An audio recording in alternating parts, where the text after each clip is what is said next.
Welcome back to the Second and Short podcast where the entire playbook is open. I'm Josiah. I'm Jacob. And I'm Hayden. And for those of you who like to listen to audio only, the link for Spotify will be in the description. The focus on your voice there the whole entire time. I couldn't mess it up twice in a row. I couldn't. I thought that the vocal exercise was actually going to be the thing to screw you up. Yeah, right. I was like waiting. I was waiting for a voice crack. Something bad was going to happen.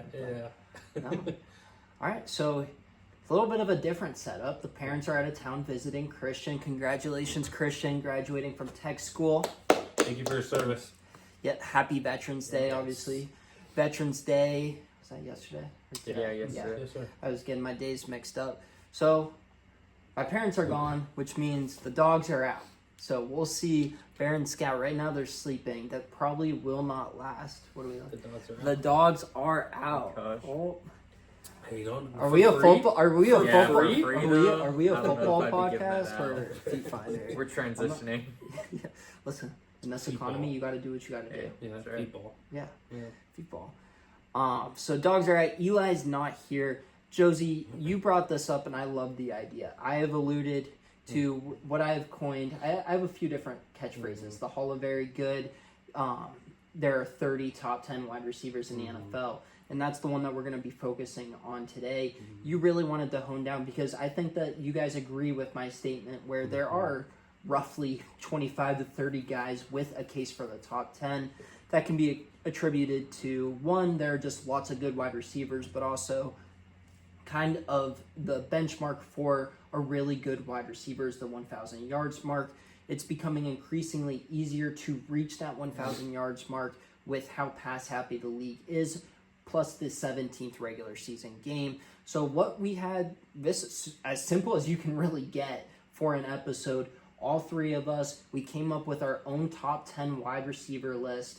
Eli, not here right now. Don't worry, he's not going to leave for baseball quite yet. By the way, we have a Cooper update. Cooper will be joining us again starting in December, so gonna Welcome be back, a little moving around the couch, but Yeah. The name Cooper might be a little foreshadowing for today, but we'll see. oh, We'll see. I like the sound of that. Yeah. Yeah, in fact, you're kind of looking a little bit like him. I am. I'm growing it out a little bit. So I was, somebody mentioned it to me today at work because it's not supposed to be this long. But we have a guy who works in a barber shop that's at our store. His name is Jaden. And so I'm going to go to him and get a little cut on the side. So.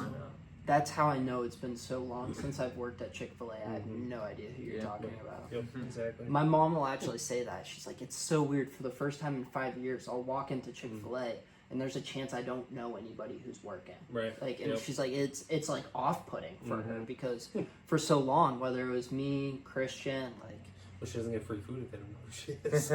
well, Kelly likes paying. She doesn't like when they do It happened to my little brother a lot. He used to come in all the time. People would know. He's like, oh, yeah, it's on the house. And then he started being like, you had to pay. Every time he came in, he's like, man, it's expensive. Yeah, it's quick. It's Yeah. so quick. Yeah. All right, as I mentioned, Eli's not here. He did send me his top 10 list as well. He did request that we be nice to him since he is not here to defend himself. Right. I obviously have taken a look at the list. It's different than mine, but I don't think anything super controversial. Well, Naples, I haven't agreed to not bash anyone's list. I've got some spicy players on my list. I'm ready to make a case for him Bro's today. got Amari Cooper at 32. so I originally wanted to start off at 10 and work our way down to 1. Josie, you made up the good point that our numbers 5 through 10 could be very, very different from one another. So we're going to start off at number 1. The way we're going to do it, Josie, you're going to give off your number 1 wide receiver, then your 2, then your 3. But we're going to go Josie's first, Naples first, my first, Eli's first, and then we'll just continue all the way up to 10 with a little bit of analysis and just a little bit of discussion around each guy. Yeah. So, Josie, I'm assuming that we're going to be unanimous in number 1. I hope so because I really don't think it's much up for debate at this point. Yeah, it's really not. And I mean, to be completely honest, like there's one name here, and I think it's Justin Jefferson. And the reason I think that is because it doesn't matter the situation. It doesn't matter if his starting quarterback is in. It doesn't matter if, even though he's been playing pretty well this season, it doesn't matter if Sam Darnold's in there. As long as Justin Jefferson is not injured, he is the best wide receiver in the NFL. Yep, I would agree. I have Justin Jefferson at the 1 slot. I mean, just everything he does on the field is just pretty much unguardable. Regardless, even if the ball's not thrown good, he'll find a way to get it. Like, And he seems to keep his head out of like the media and out of trouble off the field too, which doesn't necessarily equate to our list that we're making, but is something that should at least be mentioned. So. Yep, me and Eli are with you guys, so we are going to be unanimous for probably the only time during this episode.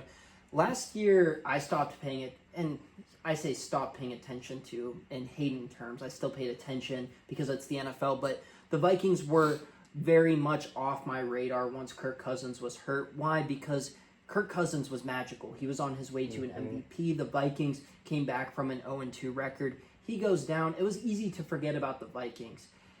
When I went back and looked at their stats last season, finding out that Justin Jefferson had 1,000 yards in 10 games played, 10 games played. So that's not even saying he played the full 10 games, just means that he appeared in 10 games.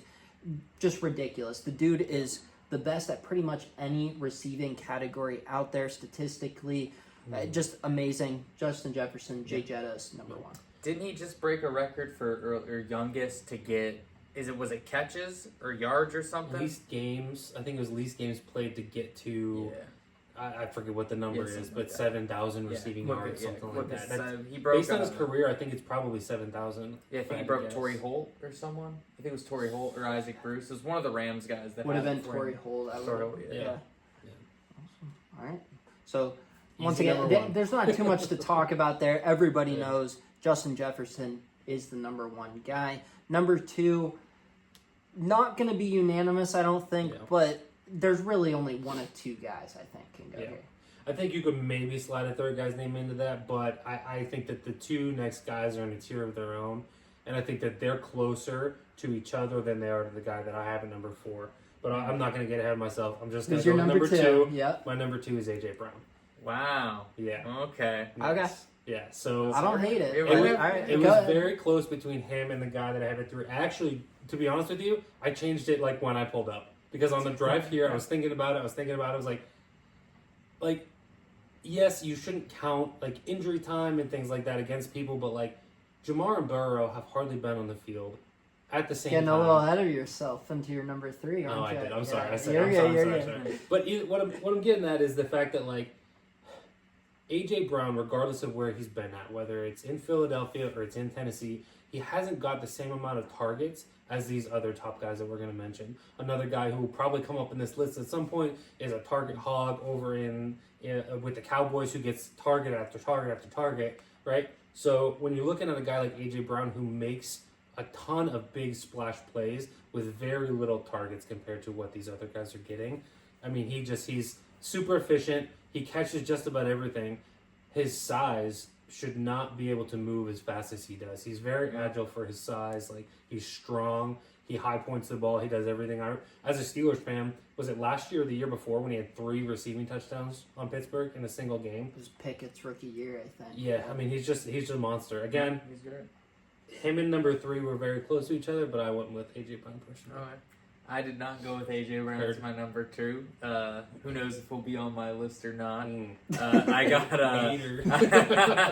A.J. Brown not a top 10. I've got Jamar Chase as my number 2. I think him and Jetta's are pretty close in my opinion. I don't think it's like I think Jamar Chase is the closest thing to Justin Jefferson comparatively to anyone else on the list. I mean, they played at LSU together. I think what they both do on the field. You mentioned kind of injury stuff. I think that's one of the things that maybe put me more off of AJ Brown is like he has been injured like a decent amount in his career, so like just like staying on the field. But Jamar Chase, when he's on the field, like he could catch like any pass, it could be a touchdown.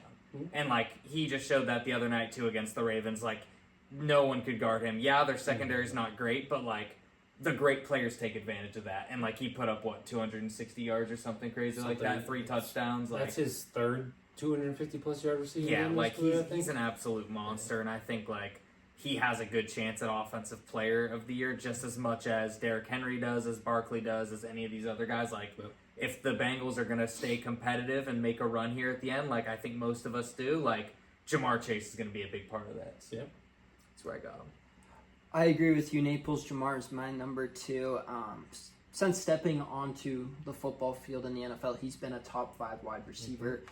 with that said, I've actually been critical of him because although he's eaten my Steelers alive, I always felt like there was more left on the bone. I thought that this guy had 2,000-yard potential. I think he's one of, if not the best wide receiver prospect in NFL history. I think he is the most talented wide receiver in the NFL. I think his ceiling does exceed Jefferson's. Does he ever get there? No, and I'm not saying Jefferson has a small ceiling. It's a small margin, but I do think Ja'Marr just built in a lab. Everything you want in a wide receiver. Josie, I think you and I were both talking about him being capable of 2,000 going into this season. That didn't necessarily happen, partially due to contract, partially due to the Bengals just not meeting expectations. Hold out a week one. He did, didn't he? No, I think he ended up playing, but he didn't do any like off season or mini camp or training camp or anything. he was questionable due to the holdout right up until it was a game time decision. Eli is going with a third different number 2, and that is Tyreek Hill. Really? I did a similar list. I actually ranked my top 100 wide receivers in the offseason. Tyreek Hill was number 2, and I think the year before that, he would have been number 1 over Jefferson. This probably is a little bit of recency bias, me having to knock him down to where I'm going to be. Obviously, he's not 1 or 2 like he has been the previous 2 years for me. Injuries, just not being used the right way necessarily. We haven't been able to see Tyreek Hill in his full Tyreek Hill fashion yet this year. Starting to see maybe some flashes of it, but Eli has him at number 2. Nice. Wow. Okay. Give me 1 second here, sorry guys. Good. Alright, we going number 3? Number 3. Let's do it.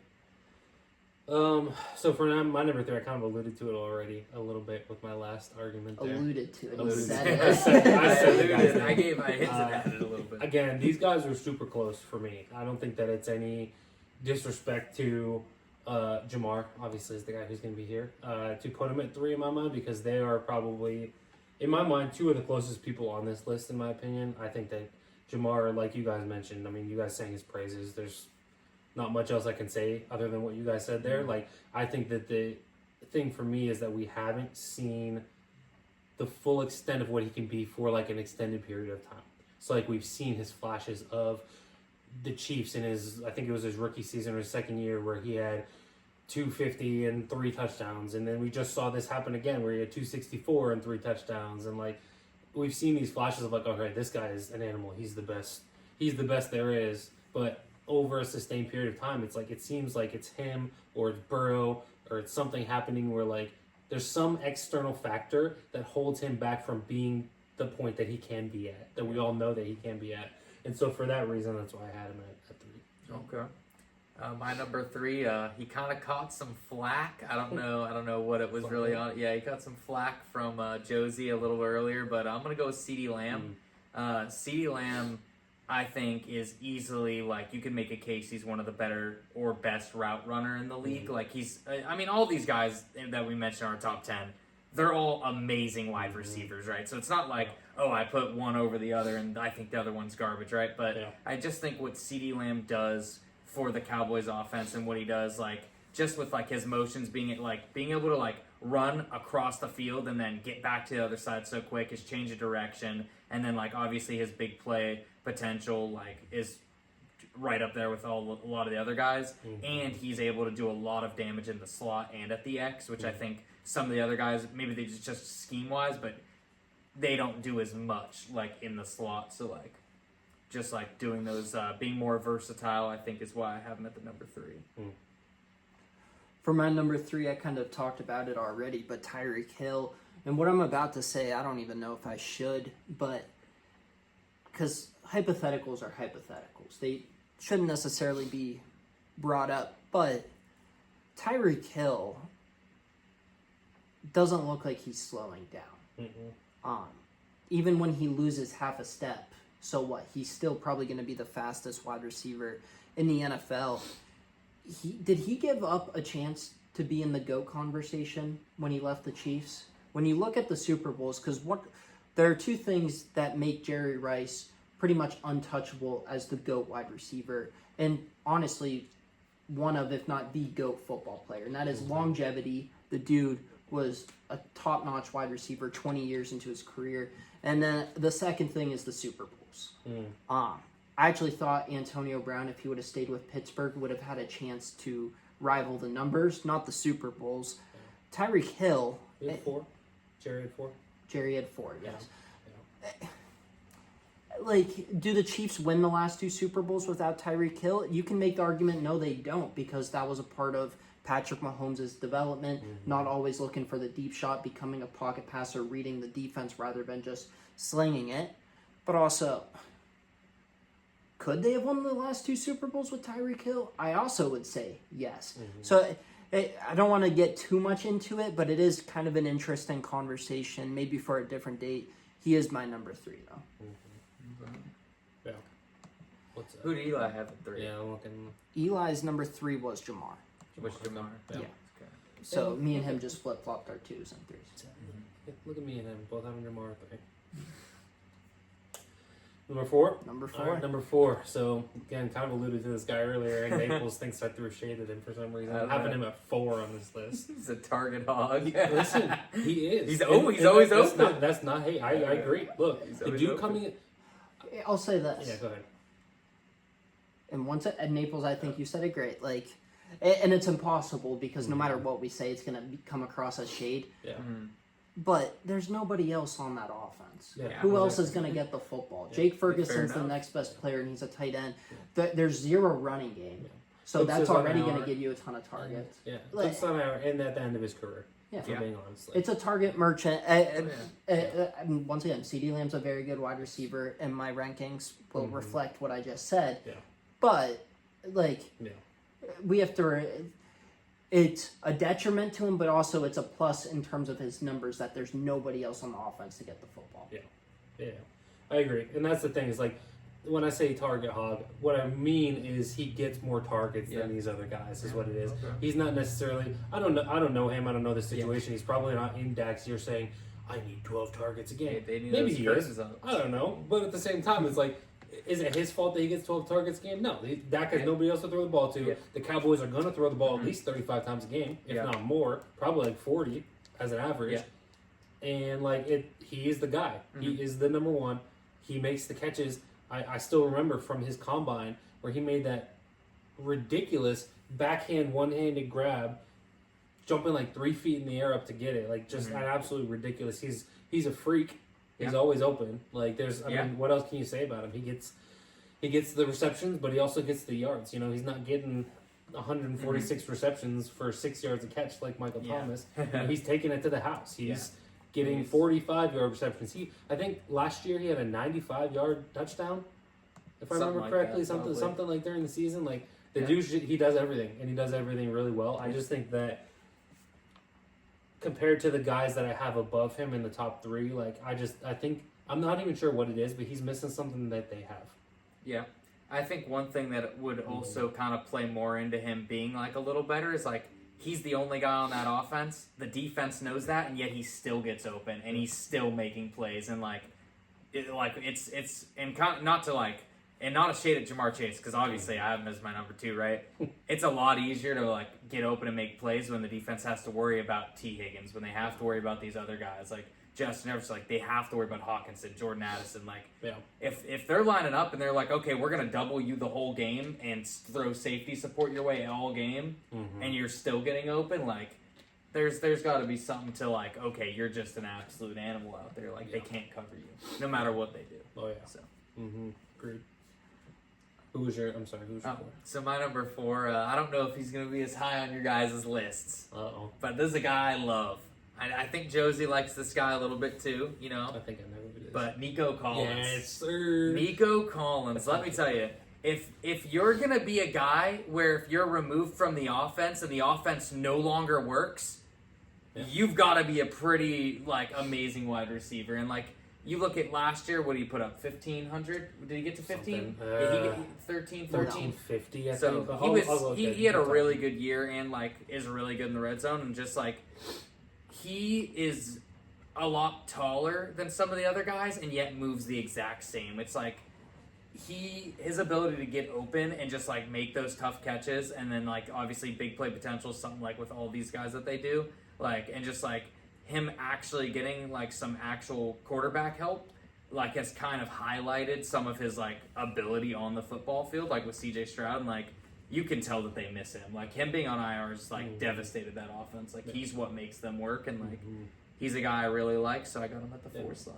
Update: Nico Collins last year went 80 receptions for just under 1,300 yards, so 1,297. So, and then 8 touchdowns. That's what Nico Collins did last year in what was his coming out season. Like it was his first actual season. Yeah. I mean, I don't mind that. I think it's. I'll explain because he's probably further down on my list. I didn't say whether he was or not. There's a reason I don't think he's quite that high yet. Okay. And then I also am going off of like what he did to start this year, like, and then little fantasy information. Before this past week happened, he was still wide receiver like 14 or 15, missing the previous 4 weeks. Yeah. So like he was an absolute monster like on the field to start this season. It's terrible that he got hurt. I know for a lot of my fantasy teams, it's devastating that he got hurt, but 5 games so far this season, 32 receptions, 567 yards, and 3 touchdowns. yeah. So he was on pace to probably eclipse what he did in the last year. Well, he'd probably be on pace for like almost 1,700, if not more. Yeah. So wild. Yeah, he was balling. Definitely an ascending player. You're right, definitely high for my liking, but one of the better deep threats in the NFL. Him and Stroud have definitely had a lights out connection to start off their young careers. A little bit of Ohio State Michigan bond too, which is funny. That's not the only Michigan Ohio State bond. We have J.K. Dobbins and Jim Harbaugh in Los Angeles doing the same exact thing. For my number 4, I think that my top 4, after this, there's a big drop off. And that's nothing against the guys 5 through 10 and after them. It's just these top 4 guys to me are 4 guys that are truly 4 of the most dominant players in the NFL. So we've had Jefferson, we've had Chase, we've had Hill. That 4th guy to me is A.J. Brown. Just impossible to tackle. One of the better receivers after the catch. That's how he made his money in Tennessee. He gets to Philadelphia. We've started to see a little bit more deep ball. Jalen Hurts off the play action. Philly's offense is as simple as you can get. We have 2 extremely good wide receivers, a pretty good tight end, and a very good running back. And when those 4 fail and we're not getting 9 yards on the first 3 downs where we can do the tush push, we're going to lose. And it's worked out for them for the most part. They're 7-2. A.J. Brown just continues to dominate. One of my favorite wide receivers going back to his Tennessee days.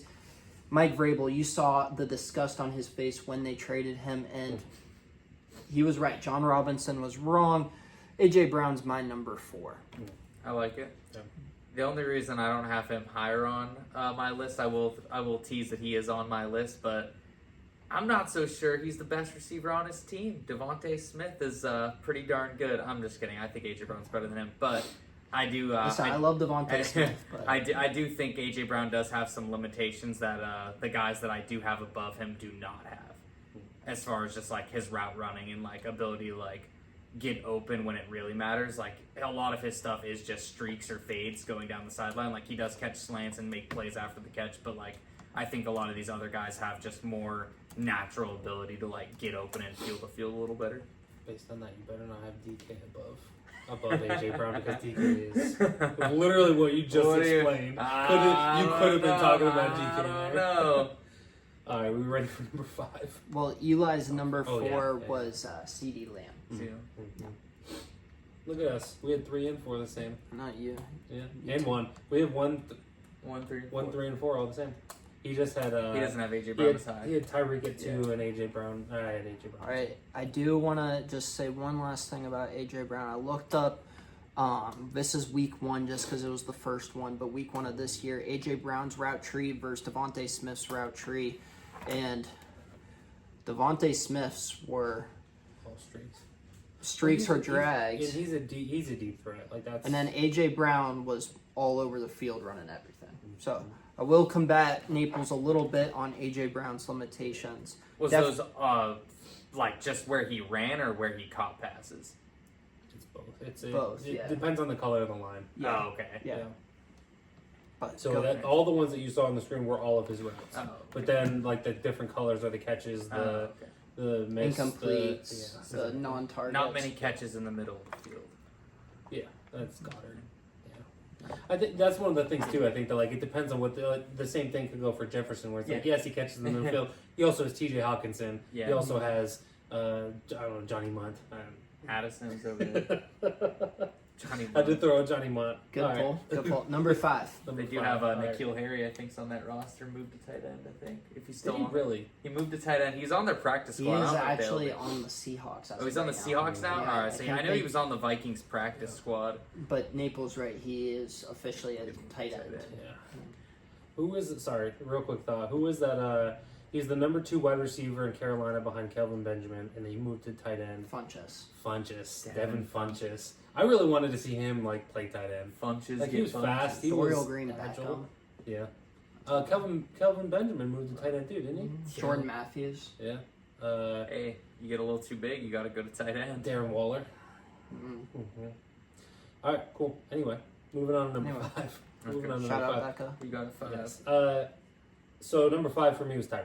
Okay. I think that it's kind of an omission to keep him out of the 4 spot, but it's also kind of like a what have you done for me lately? Where it's like recency bias would tell you he might like again not be on this list, but be a little bit lower. It's been a weird season. I feel like for the Miami Dolphins, just in general, between injuries and a whole bunch of different stuff. But you look back at the last 2 seasons, he had the best statistical years of his entire career in his first 2 seasons with Miami.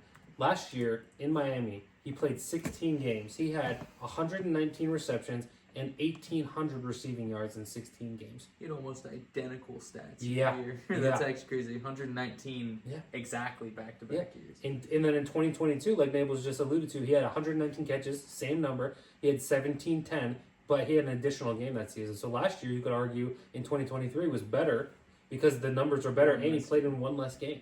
He had 13 touchdown catches last year. So, like, don't get it twisted, me having him at 5, like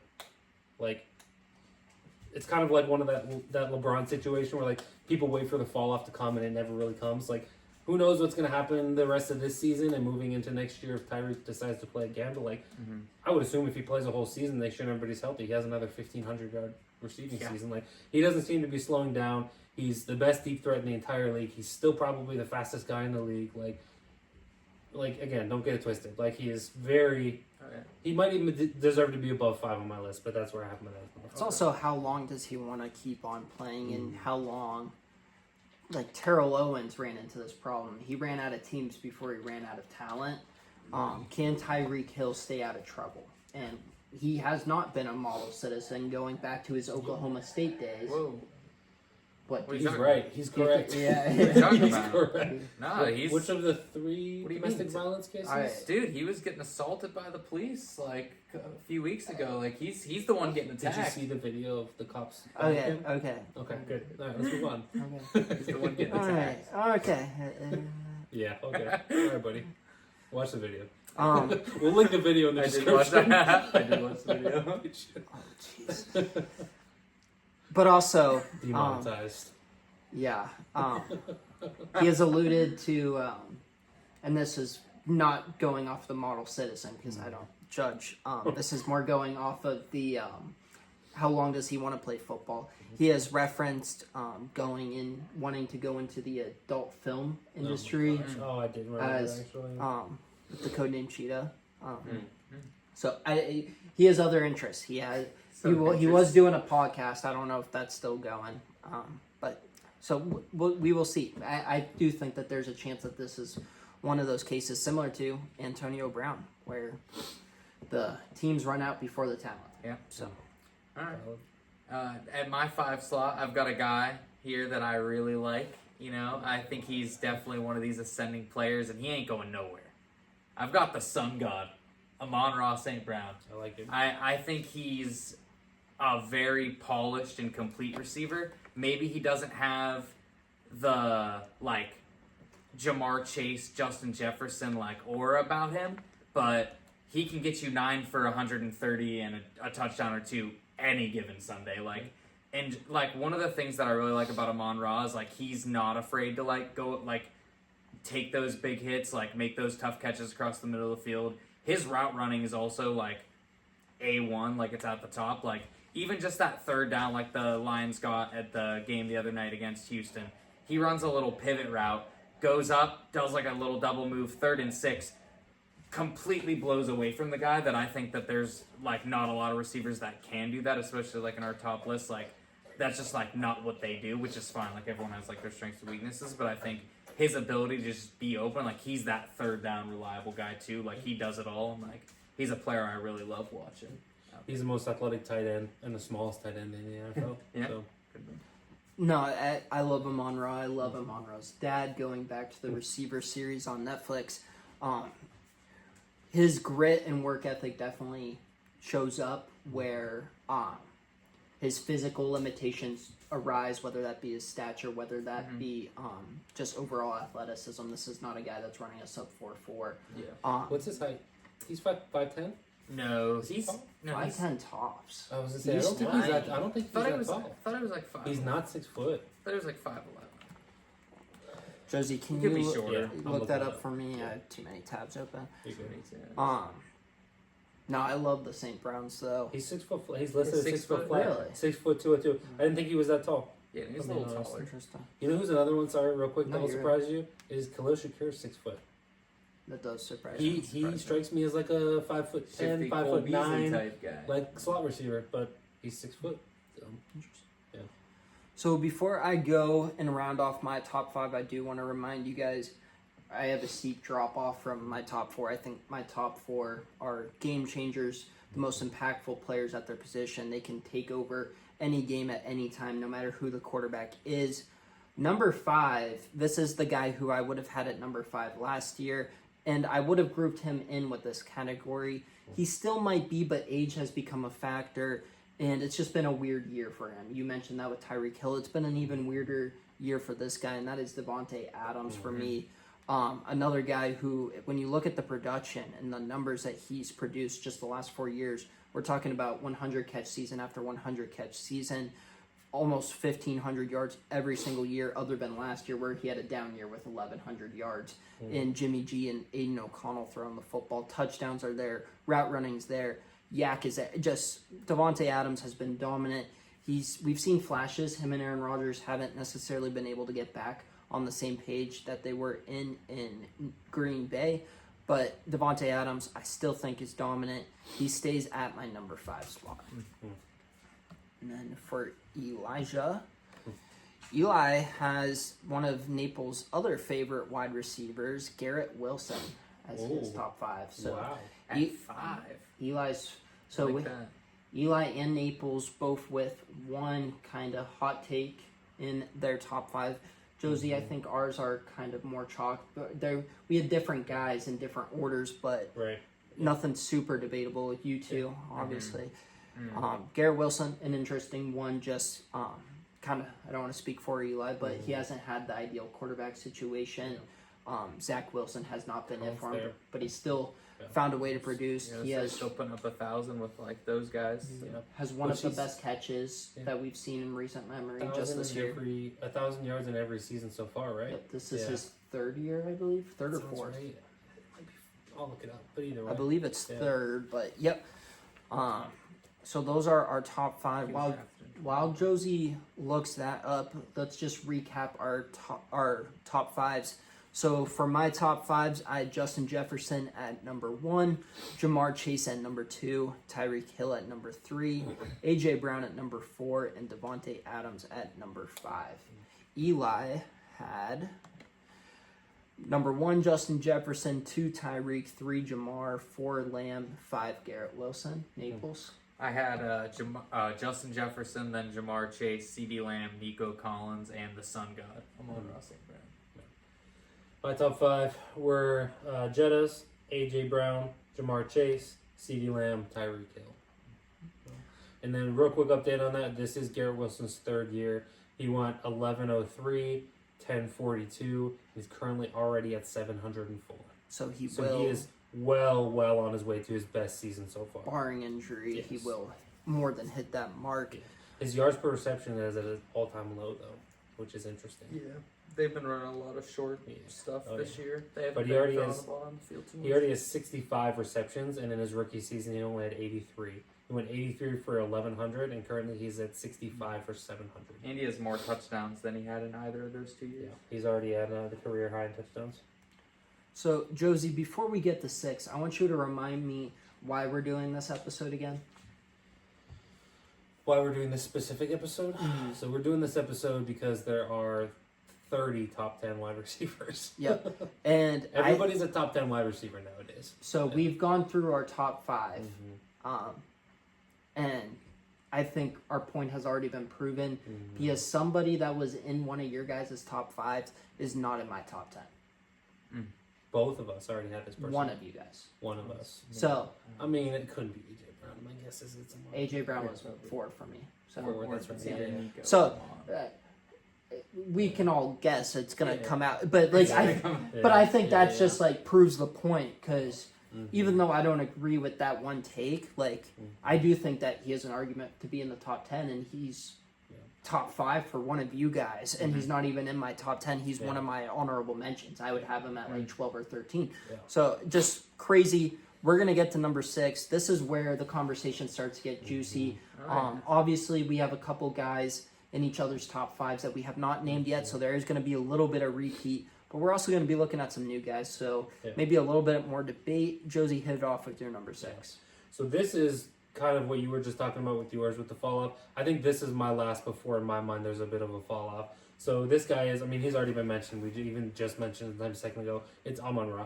I think that just with what he's been able to prove with being as late of a pick as he wasn't the 5th overall pick like Jamar. He wasn't first round pick. Or AJ Brown was the first? No, he was the second. He was the second round pick. Him and DK, both that's second right. round picks out of Ole Miss. He wasn't Justin Jefferson, selected 18 right after Jalen Reagor. Like, he wasn't a first round pick. He wasn't a second round pick. I think it was a 4th round pick, if I remember correctly. We can fact check me Who, on I'm that. sorry? Amon-Ra.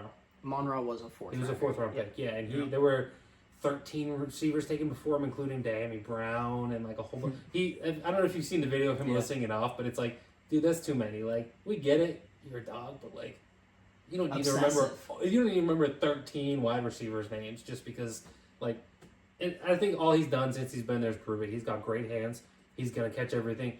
I think that's something that's super. He fits the Dan Campbell mold. 100%. Like he is. I know Eli was making fun of us saying, "Oh, this is a Lions guy," because me and Christian were like, "Oh, this is a Lions guy," and we're like, really, it's just a white guy from Iowa." Yeah. So, which does kind of fit the Dan Campbell mold, but Amon-Ra is one of those guys with a different skin color, we'll say, but he fits the MCDC 100%. type of player. Yeah, if we're doing list of 1 to 10 toughest wide receivers in the NFL, he's number 1. Yeah. He is the toughest wide receiver. That's why I said he's like a tight end. Like he's a tight end in a smaller body, and he's a really good one. Like he does everything that you need. He's a great run blocker too. Oh, yeah. Of all these guys that I mentioned so far, he's probably the best run blocker on that list. I think AJ Brown has a case for it, but of my top 6, he's probably the best run blocker. Especially pound for pound. Yes, 100%. I'll go into my number 6. It's going to be someone who's already mentioned. It's AJ Brown. I think he's like shown that like no matter whether it was in Tennessee or in Philadelphia, like he's been dominant like when he's on the field. Just like some of the injury things is kind of why I have him a little lower on my list compared to some of the other guys.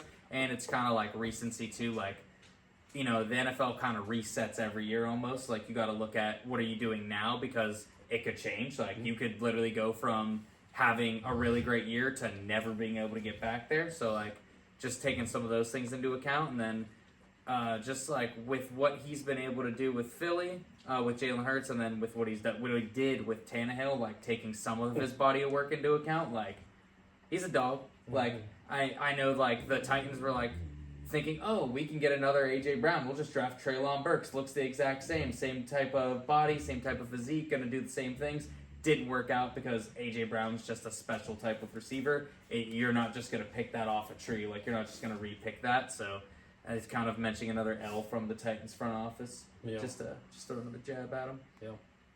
So real quick, sorry, thought with AJ Brown because I mentioned his target thing earlier.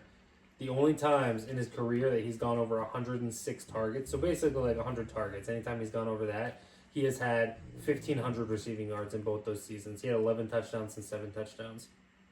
Basically the only seasons he's done over 100 targets.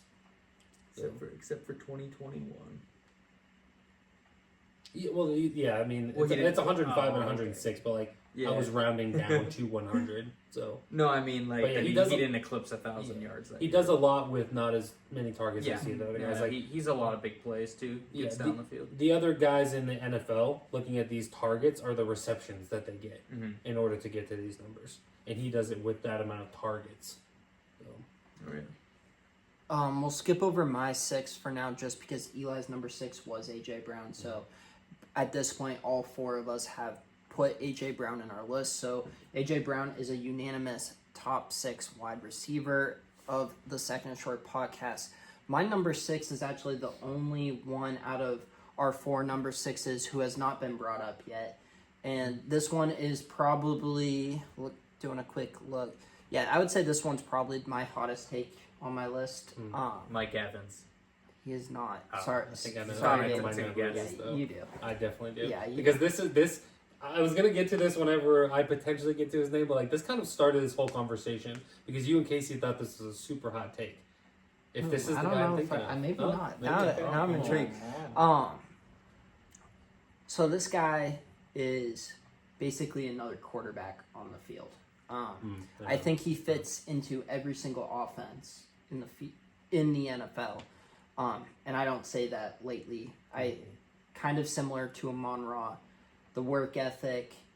He's not necessarily great at one thing. He doesn't have one specific thing that he excels at that is his great attribute, but he's good enough at everything where he just finds a way to be football fast. He's not the fastest, not the strongest, not the tallest, but he's just a good football player. The only downfall I really would say about him has been health.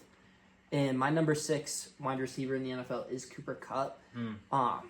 People forget a few years ago when he won the Triple Crown, but really it wasn't even the Triple Crown. It was the Quadruple Crown. So not only did he lead the league in catches, yards, and touchdowns, he also led the league in yak. He is the centerpiece of that Rams offense. Any chance that the Rams have this year revolves around him. He's the thing that kind of keeps the Rams just good enough to not want to completely tear down the roster.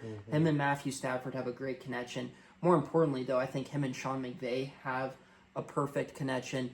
Cooper Kupp knows how to run that Sean McVay offense. That's when there were rumors about him going to KC, that would have been scary because him and Andy Reid in the lab together, ridiculous. It wouldn't happen, but him and Kyle Shanahan, if he were ever to move inside the division, scary, ridiculous. He's basically one of these bright offensive minds. He just happens to still be playing in the NFL. Yeah, no, I think that's a good pick. Like that. So, no. Number 7. Number 7, let's get it. All right, this is where I have a guy that's been mentioned once. I think Naples is the only one who's had him on his list so far. And I think that the reason that I have him where he is right now is because, like, he's only done it for about a season and a half at this point. Obviously, I'm talking about Nico Collins. So there's a couple guys on my honorable mentions that I feel like are future top 10 guys, but they need to do something else to prove it. I feel like Nico Collins shot into the NFL and proved it immediately. Like starting last year when he had decent quarterback play, like he proved it. To be fair, though, that was his 3rd season. Yeah, But, right. But I'm saying like as soon as the Texans started being good, Nico Collins was good, right? Like right away, right? Like as soon as they got CJ Stroud, it was like okay, it's very evident who the best player in this offense is. It's the quarterback and it's the wide receiver one, right? Yes, they went out and got different guys this year when they got Stephon Diggs. Tank Dell got injured last season, but he was having a good year. They went out and they got Schultz, the Joe Mixon. They went out and got weapons, but like even this year with all those weapons, who's the best player in that offense? It's still Nico Collins, right? In probably one of the most dynamic offenses in the entire NFL. He is the best player in the offense for the entirety of the time that they have been that dynamic. So I think that what sets him apart from the other guys who've done it for a shorter period of time is the fact that he has been the pinnacle of that offense from the get-go when it started being good. So, Yeah. But he's my number 7. So. You know, I obviously have this my number 7 a little lower on my list than everybody else, but I've got some good reasons on why I got him a little lower. My number 7 is going to be Tyreek Hill. I just don't think, compared to the other guys that I've got on my list, that right now he's the same as he is, or like at least compared to these other guys, isn't able to do what they're able to do at this stage of his career. Now, I still think Tyreek Hill's really good. I still think that he's one of the most dynamic playmakers on the football field, if not the most dynamic when he gets the ball in his hands. However, even his body of work, he just had these 2 insane seasons with Miami. Outside of that, he hasn't been like, oh my gosh, he's the best, because his stats with KC were like hovering around 1,000, 1,100 yards, like a couple seasons under 1,000 yards. Like, you look at some of these stats that he's had, and it's like a very good receiver, but like look at some of the numbers that some of these guys have put up in a season or two, and like obviously like my list is younger heavy, it's not older guys, so like I'm obviously a little more biased to like, okay, who are the best receivers that are like under 27 that are like doing it right now. Yeah. So like that's where my list is kind of like maybe a little different, because like I know you mentioned Devontae Adams, like obviously we have you guys have Tyreek Hill a little higher than I do, some of the older guys that are like great in the game, and I'm focusing a little more on like a balance of like what have you done, but also like where are you at right now, and I just think 7's a good spot for him on my list. Update: 4 out of 6 seasons in Kansas City, he went over 1,000 yards. Yeah. His peak being his 3rd year was 1479. Yeah. In that year, he had his peak with them for touchdowns was 15. In 2020, he had 15 touchdowns and just under 1,300. Which is when we started to see kind of that transition into who's the best wide receiver in the NFL right now. And I do think that there were a couple of years where he would have held that title. Oh, yeah. But And I think he's also one of those guys that like came into the league and then really put in the work to become a wide receiver and like do all the things that you'd want rather than just being a go guy, because that's what he was, like a speed, like, all right, I'm just going to run streaks or like return punts. And then he really worked on that route running, like getting open plays after the catch. And it was like, okay, this guy's a full on wide gadget receiver. player to the best wide receiver in the NFL is a huge transition. Yeah, I think that's one of the things that I've always thought about Tyreek is like you're seeing it right now with Kansas City, and it's early to say this, but with the Xavier Worthy, you saw it with the Bengals and John Ross. You saw it with the Steelers and Dre Archer. Sometimes you have fast guys who are track guys, and sometimes you have fast guys that are football players. Tyreek Hill is a fast guy that is a football player. He's broad in the shoulders. He's strong. He can take hits. He's athletic as heck, and he's a the ball of fastest guy. muscle. Yeah, he's the fastest guy in the league as well. Whereas you'll have these fast guys that Xavier aren't. Worthy, for instance, nowhere close to the same body type. Exactly. Like you're looking at Xavier Worthy, he looks more like a John Ross. He looks more like a Henry Ruggs, which like they can utilize. We'll that throw out because Deshaun Jackson just to throw out an actual good football player in comparison too. we don't know what Xavier Worthy is. That's my point. Yeah, That's yeah. my point. Could he be good? Yes, because he's in a great scheme. Well, you With- threw with- out 2 busts out there, Okay, so I fine. was going to Well, throw out a Hollywood Brown. Well, Bust. Henry Ruggs, I don't know if I'd say he's Alright. a bust. Naples is trying to be. I'm just Busted. saying, hey, Busted. he got Busted. he got busted, busted. but I don't know. He was pretty good. He was solid when he was on the field. He was picked before Justin Jefferson and CD Lamb. But he I'm he not- also had a Hall of Fame quarterback, Derek Carr, thrown on the That's Oh, true. Hey, Derek Carr had that First one season where he was almost considered MVP before he got hurt. Well, did you hear? They're going to make an exception and let him in the Hall of Fame after 4 years of retirement Oh. because of how good Derek Carr Yeah, I know. is. So. Okay. We just made Aiden mad. Alright, so Threw him number off his game. Number 7. No, listen, Derek Carr has a chance to get in the Hall of Very Good. That's a big. He No, he's- retires. I think he's a lock. I think he's like minus 5,000 Okay. right now. All right, so my number 7 and is actually the same number 7 as Eli, so I'm going to speak for both of us. It is a guy that both of you guys have mentioned, a guy that I'm a huge fan of. I've already touched on it a little bit, so there's no need to go in depth a ton, but that's Amon-Ra St. Brown. Very gritty guy, lots of work ethic. I touched on it earlier. Kind of the exact model of what Dan Campbell wants a Detroit Lion to be. He could definitely climb. One of the reasons why he would be behind this guy, and you could make the argument really up to 5. I think those top 4 are pretty locked in for me, just because, as I've said multiple times now, those 4 are the most dominant by a pretty good margin. They can take over any game. Devontae and Cooper, obviously older in age. They don't necessarily have that same firepower, so he could climb up there. I have a hard time seeing him ever cracking the top 5, but could have a similar career arc to that of Hines Ward, where very good blocker, lots of catches, really good culture guy. So it sounds like I'm knocking him, saying he won't ever be top 5, but that doesn't mean that he wouldn't have a Hall of Fame career. Love Amon-Ra St. Brown, and Eli seconds everything I just said. Yeah. Number 8. Number 8. All right, so this is the first time this guy's been mentioned so far. Oh, okay. So I don't know that it'll be controversial. I kind of alluded to it earlier because I had this take before that he was a top 10 wide receiver. And I got a little bit of flack from you and from Casey at work about it. Because I said he was also better than a guy who will probably come up at some point on somebody's list. Okay. It's just I don't know. DK. We're already at 8. Yeah, so Like, maybe this guy won't come up, but I said that he was better wide receiver than DK Metcalf, which I still stand on that. I'm getting off topic a little bit. I'm talking about DJ Moore. Wow. This might be a that's hot take kinda for some people. It might be a little bit. I disagreed with you. At the time, yeah, because he How was long just ago going. was this? This was like his Carolina first year. days? He was in his first year with the Bears, I believe. If So I With last Justin remember year. correctly. Fields. With Justin Fields there. Was last year's first year Yeah. with the Bears? I'm just Yes, surfing. yeah. No, yeah. So it would have been. It Okay. would have been last year. Huh. I've always been a big DJ Moore guy. I just think that based on the situations that he was in, he wasn't necessarily able to shine very well. I have a list of his quarterbacks real quick that I'm going to read through so Okay. far that he's had in his career. Okay, Cam Newton. I'm not going to have any Cam slander, right? There's no reason to sit here and slander Cam in this. Yeah.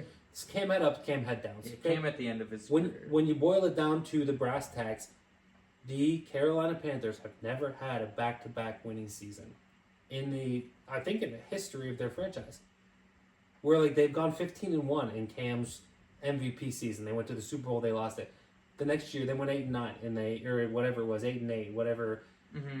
I forget what it was They at won the the time. division, I think. They it's won the 7-9. division. They won the 7-9. division. 6-10-1. 6-10-1. 6-1. Yeah. Yeah. So I'm not here It to was like slander Cam. hilarious. That Yeah. division was bad that Yeah. year. I'm not here to slander Cam. What I'm going to say is the Carolina Panthers, Okay. in my opinion, him being on that team was holding him back a little bit.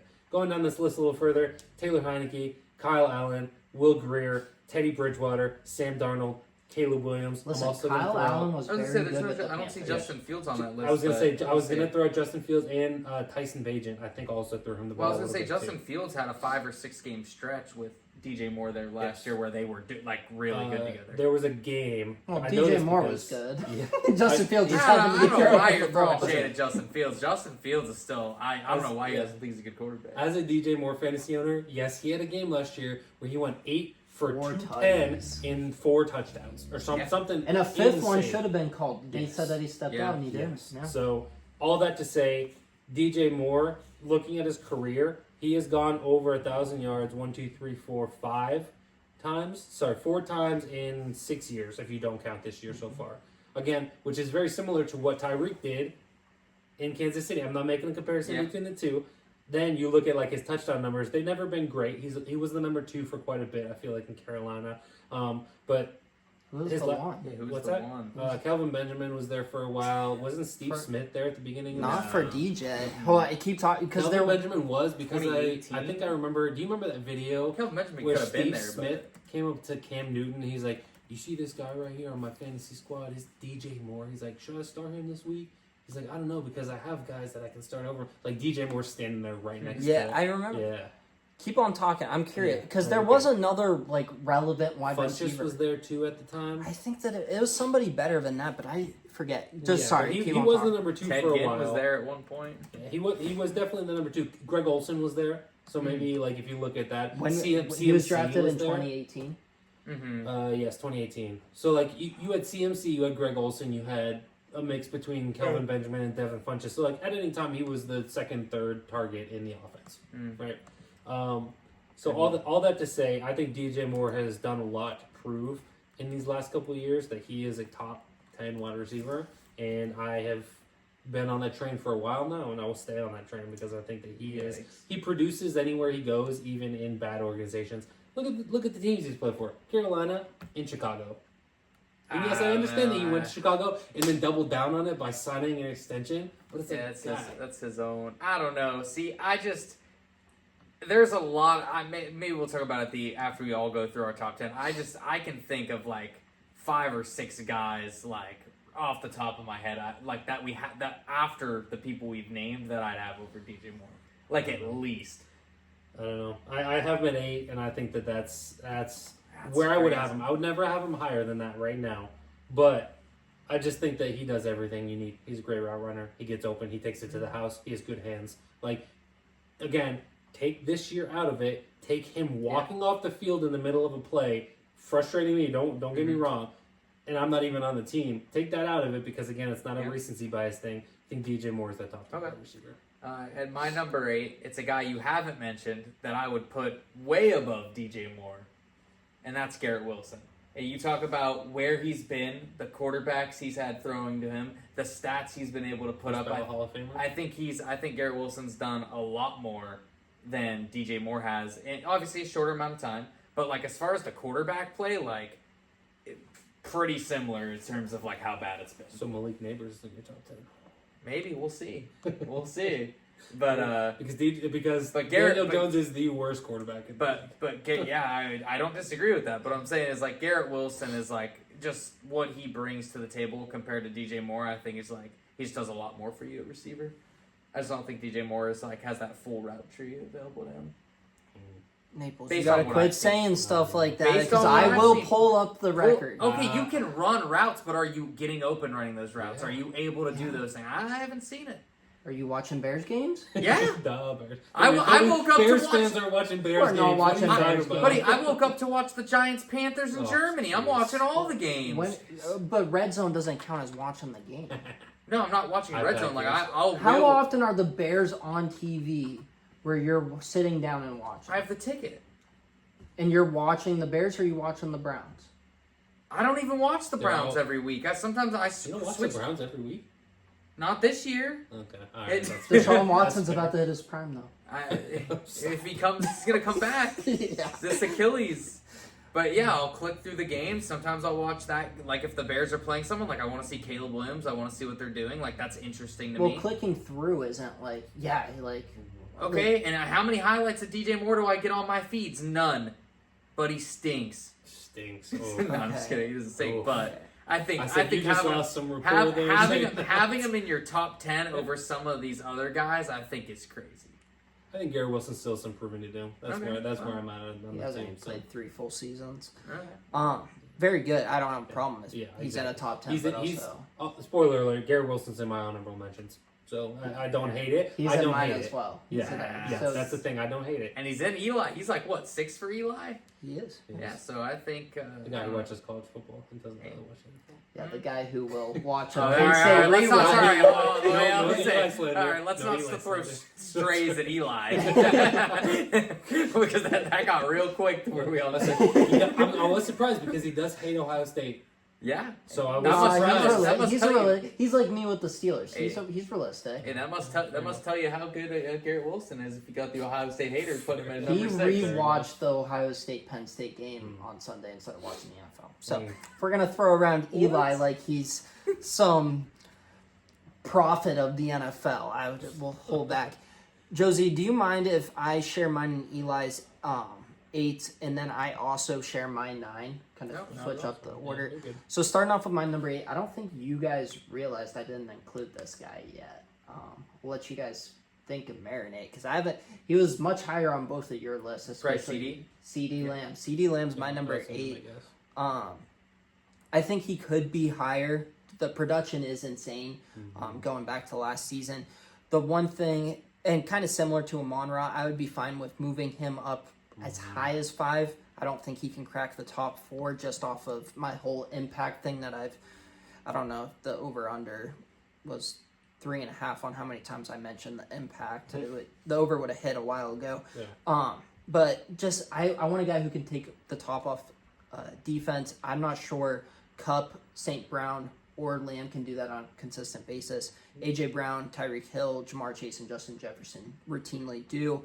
I agree with what you said. I think he is one of the best route runners. Josie, you mentioned his hands. I agree with both of those. I think those are his two strongest attributes. CeeDee Lamb comes in at 8, really has less to do with him and more having to do with just the guys that I have ahead of him. And then Naples, before I piss you off more, I will say Eli's number 8 is Nico Collins. Okay.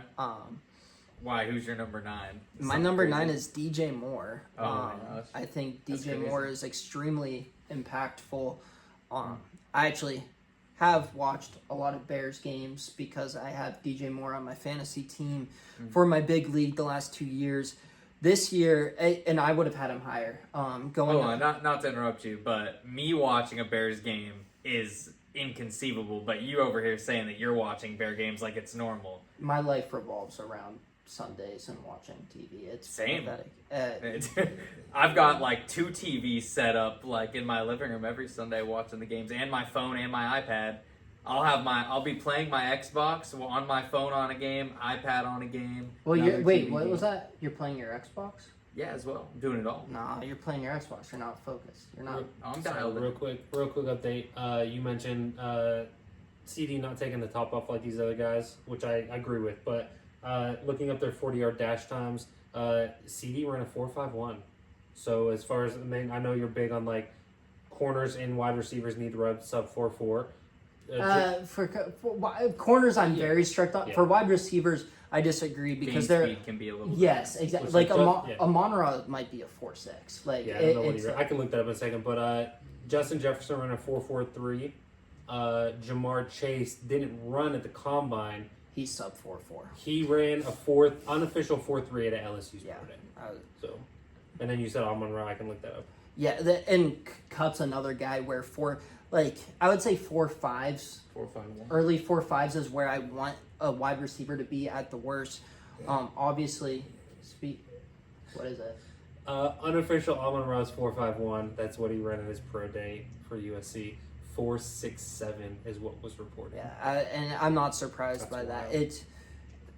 I don't know. Like Antonio Brown's another one. He ran a 4.5, but Yeah. his game speed, like Naples Way said, faster than that. and also the quickness and agility. Yeah. Cornerbacks, you're right though. Cornerbacks, I am very strict on that sub 4.4 number. Yeah, my number 9 is DJ Moore. Last year, I would have had him probably at that 5 or 6 spot, interchangeable with Devontae Adams. Just you kind of touched on it. The QB just have been atrocious.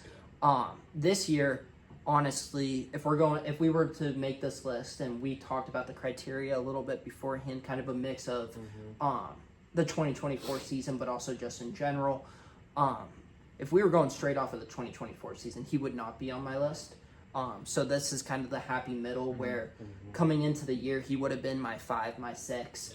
This year, he would have been closer to 20 probably. Yeah. So this is kind of the happy medium for me. He's my number 9.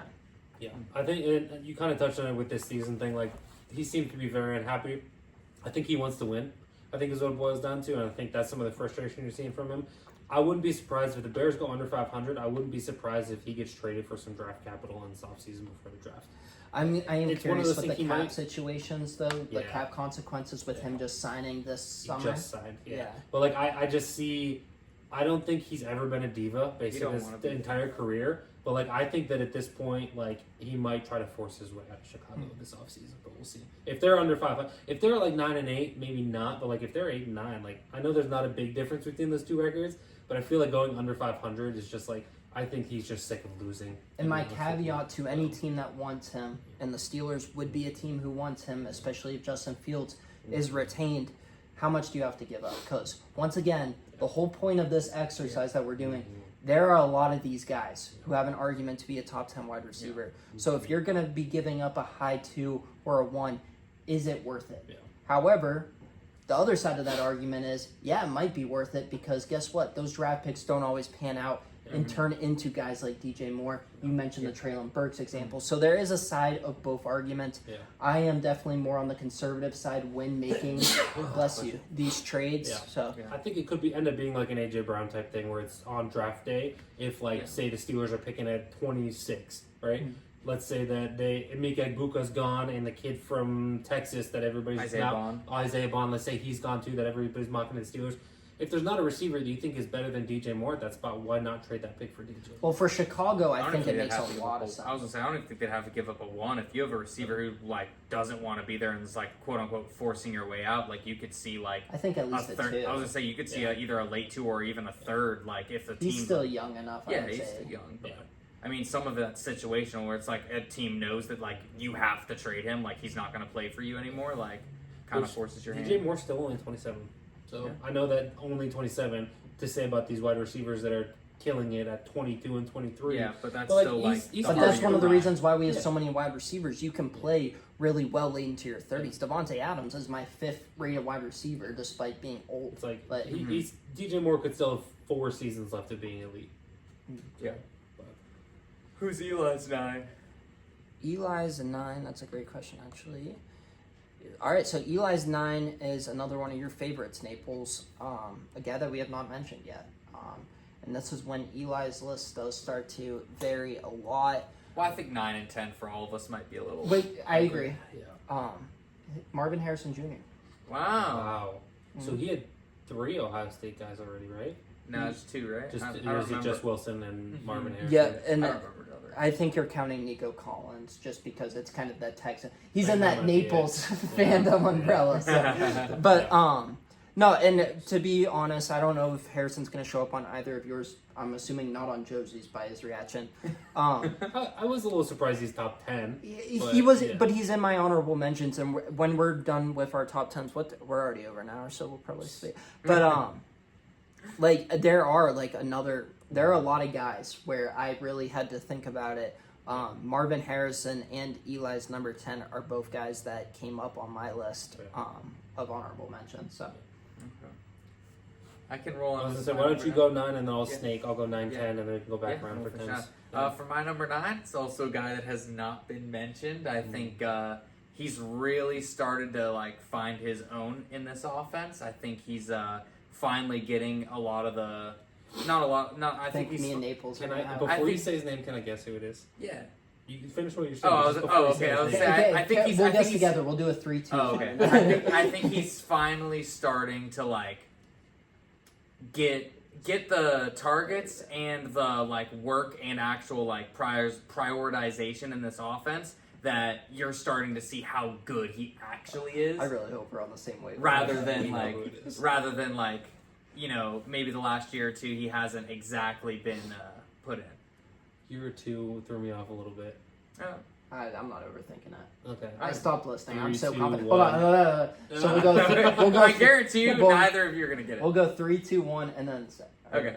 3, 2, 1. Terry Jackson Smith McLaurin. and Jigba. Who did you say? Jackson Smith Who'd you and say? Jigba. Terry McLaurin. Neither of them. Whoa! What? Wait, hold We on. both went Ohio State. Yeah, we did. Alright. Zay Flowers. Huh?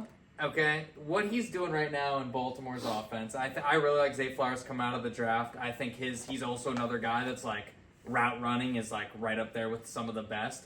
His ability to take the top off the defense and make those big plays, I think we're seeing a lot more of that this year under that new scheme for the Ravens. Like you're not getting a lot more of the. Obviously, the Ravens are still a run-heavy team, right? Mm-hmm. But I think what Lamar Jackson's doing in the passing game this year has really opened it up for guys like Zay Flowers, which are starting to see that true number 1 potential from him, and even Rashad Bateman. I mean, you're starting to see him come into his own a little bit, like having a career year based on some of the last couple of years because they drafted him in the first round. Like he was a high pick, but he hasn't really done much. But now you're starting to see like in this new offense, I just think Zay Flowers is a really underrated receiver in the league right now.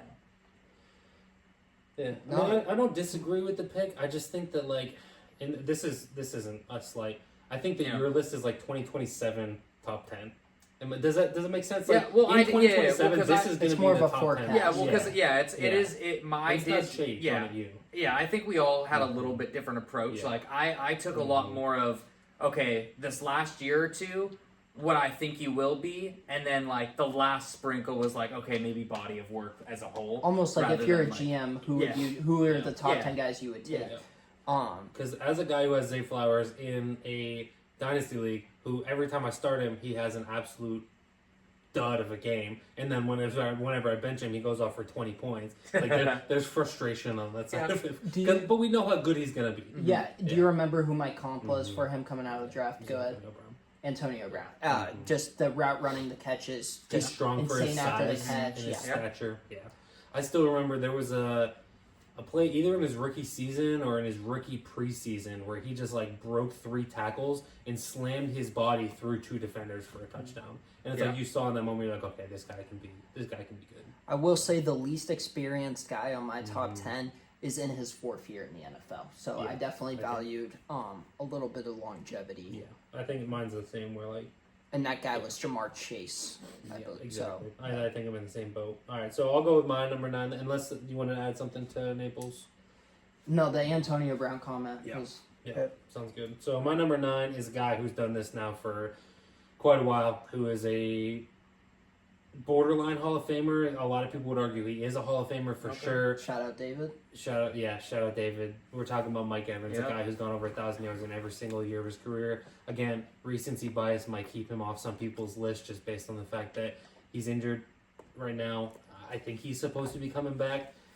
You could also maybe throw his counterpart, Chris Godwin, right now in this. Like this is So these my last 2 spots here could probably be interchanged with One teammates. of those Bucks. With with teammates. So like Okay. 9 could be Chris Godwin based on how earth shattering he was to start this season, right? Like, but it could also be Mike Evans because he's been that guy, a number 1 in this offense, and nobody seems to be able to stop him. He's 31 years old, 30 years old, something like that. And he's still taking it 75 yards to the house. Like, the guy does everything you need, and he's got the size of a tight end. And then you look at Chris Godwin. Chris Godwin still is top 3 hands in the NFL. Oh yeah, he's great. And like he gets open, and he this year was taking it 75 yards to the house on a guy who everybody thought Godwin was was having an All-Pro caliber season. Oh yeah, this year. he was on track to be like the best wide receiver in the NFL. Yeah. And a guy who basically is a tight end with how he runs routes and catches the ball. Yeah. He would probably be Box number people 2. out really good. If we did the toughest wide receivers in the NFL, guess what? He's number 2 behind Amon-Ra St. Brown.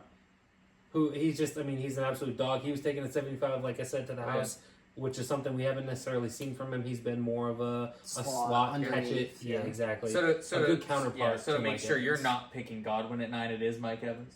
It is Mike Oh, Evans, okay. yes. But that's one, like, it's an interchangeable thing. Like, one of them is going to be on the list and one of them is going to be an honorable mention, Yeah. but you can't rightly put both just because Oh, yeah. they're teammates. And then to slide right into, unless somebody had I comments. was gonna say with yeah. Mike Evans, I love Mike Evans. Yeah. I just couldn't put him. Maybe you'll see if he's at my 10 slot or not, but I just couldn't put him like super high just because like he does a lot really well, but he doesn't have that like huge explosive. Like he's not gonna he's not gonna catch a slant and take it to the house. Yeah. I'll say more for my honorable mention. So go ahead and lift your Sounds 10. good. Yeah, so round out my 10 with spot. I kind of mentioned this again. Teammates kind of for a lot of people can be interchangeable with the spot. You already had one of these guys on your list. I don't think you did yet, but I'm obviously talking about Cooper Kupp and Puka Nacua. Are those guys where you look at it. For me personally, the reason I'm going to go in this direction is because these guys in my mind are the same exact wide receiver, right? They do exactly the same things. The difference is one of these guys is younger, which tells you that he is not at his ceiling yet, right? So yes, say that Cooper Kupp has had a triple crown, which who's done that? Like 3 wide receivers ever has had a triple crown, maybe. Probably. I don't know the I don't exact even stat, but remember that's off the top of my head. right. Did Michael Exactly. Thomas do it? I know he led the league. No, in he only catches. had 9 touchdowns. Yeah, he didn't. Oh, have he a only touchdown. didn't have a Yeah. touchdown. Yeah. That- Devontae had 17 that year or something like But that. If I remember Devontae correctly. was getting double-digit touchdowns and not even cracking 1,000. Yeah, exactly. AB might have had 1. Maybe Yeah. Julio, but he No, also Julio wasn't another a touchdown Yeah, I was guy. gonna say another Yeah. touchdown guy. Julio Calvin, had maybe? 1,800 receiving yards and like 6. Megatron maybe. Megatron probably did it. Maybe. I feel like Reggie Wayne might have one, which is just Yeah, funny, but yeah. nothing against Reggie Wayne's a Hall of Famer, but Right, exactly. still, like, So that's the case for Cooper Kupp. But then you look on the other side of it, it's like Puka's in his 2nd year, 3rd year. Which one Second is it? year. 2nd year. And he's doing all the stuff that Cooper Kupp is doing in his 8th year. He's a seasoned vet, and he's in his 2nd year in the NFL. It's like the sky's the limit for this guy, and I think that again, kind of like the Nico Collins thing. Like, yeah, the body of work is small, but it's like nobody's doubting that Puka Nacua is a guy. He is So are a you guy like Puka or I'm Cup? gonna go He's Puka. Puka. Just Okay. because I feel like at this point, like Well, he did the same thing with I did. Godwin. Yeah, and I Evans, did. right? He said Evans I and then know. nothing but highlighted Chris I Godwin. kept, you, and I was like, kept you at the edge of your seat. You did. Right? I did. So like for me, 9 Mike Evans, but again, Chris Godwin honorable Mhm. mention. I know. And for me, number 10, it's Puka honorable mention Cooper Cup. The reason for it is because right now we're at Puka's floor, and it's kind of what we've seen from Cooper Cup for all these years. So All right. yeah, so Evans Puka. Okay. I've got another maybe controversial number 10. And this one, I mean, it really is kind of highlights the basis of my list. He was mentioned earlier. Okay. He was mentioned earlier. Kind of highlights the basis of where I went with my list, like with That's my younger 10. with younger guys. And I'm gonna go Malik Neighbors. Just what I know you said that you said I said Cassandra it Jones- jokingly I know. earlier. I know you said it earlier, and I was like, you know what? Like, what he's already doing with Daniel Jones as his quarterback, just wait till someone else is throwing him the ball. Like, you're going to see, like, this dude take off, and he already is, like, look like through the first, like, half of the season, he's already putting up insane numbers for a rookie. The catches he's making, like, just his ability, his ball control, like, literally just watching the first half of the season is, like, insane to me. The way he's, like, controls, like, his feet, the ball, sideline, like, getting open. And he runs all the way, going across the middle of the field, sideline catches, deep down, takes the top off. Like, I think he can easily do with better quarterback play. Like, he can replicate some of those, like, Jamar Chase type numbers. So that one is like the most projection pick that I have, just based on like his talent, but that's where I have him. Eli agrees with you. Malik Neighbors is his number 10. Okay, So yeah. Eli, Okay. He did pick a couple of the younger guys. I don't have Marv. I think Marv is going to be great. But based on what I've seen in the NFL this year, Malik Neighbors has been better. Like, it's not even a question. So I did think about including both of them towards the end of my list. The reason why I didn't, and like I said, the youngest guy on my list is Jamar Chase. The reason I didn't is because I think Brian Thomas Jr. has outplayed them both. He's been so good. And I've been pretty loud about being a Brian Thomas fan, where I think that he could be better than the 3 wide receivers taken 10 plus picks ahead of him in Odunze, Harrison, and Neighbors. So far, that seems to be a realistic possibility. I don't think any of those 3 are quite there yet. I think all 3 have the capability of being there in the top 10. So I'm going to round off my top 10 with Scary Terry, which I'm shocked that he did not crack either one of your He's lists. my first honorable mention. He's been kind of a fringe guy, fringe top 10 guy since coming into the league. This year, he finally has a legit quarterback in Jaden Daniels, and we've seen the outcome. It actually took them a few weeks to get going, but once it got going, it got going. He has been unbeatable going deep. He made Joey Porter Jr. look silly this past weekend against the Steelers. Scary Terry was just that. He almost single-handedly beat the Steelers last week. Steelers had a pretty good game plan for Jaden Daniels, but Terry McLaurin almost still carried Washington to victory. Yeah, I mean, Terry, he's been absolutely killing it, and he's been a guy that I've been on his hype train for a long time now, where he's just, I mean, he's an absolute dog. Looking at his stats so far this season, it looks like 3 times he's gone over 100 receiving yards. One of those being the Steelers, who is, I mean, maybe the best defense they've played so far, up there with, like, Cleveland. But, like, I mean, you look at Baltimore, like, that's an interesting one because he only had 7 for 53 against a defense that just got absolutely exploited by Jamar Chase. So, like, I'm not arguing against him. I'm a huge Terry guy. I just think that, like, again, we haven't seen anywhere near what his ceiling is even this year. Like, I think that the sky's the limit for what he can do, especially as him and Jaden start to build some rapport. I think we're going to see just how good he is. But, again, it's just one of those things where, like, we haven't seen it yet. Yeah. So we've seen flashes. Like that. So maybe you could say the same thing for DJ Moore. I'm not reason for putting him there. But. So I'm going to go through some honorable mentions real quickly and just briefly explain my thought process against them. You guys can add in any tidbits. We've already touched on it a little bit, but the 3 rookies, I think all 3 will get there, and there's a chance Odunze maybe even joins them in at some point, but they're just not quite there yet. So we'll start crossing them off. Godwin. if we're once again going off of 2024, I think he has to be in there. The injury does affect him, whether it's fair or not. Very good wide receiver, very consistent wide receiver.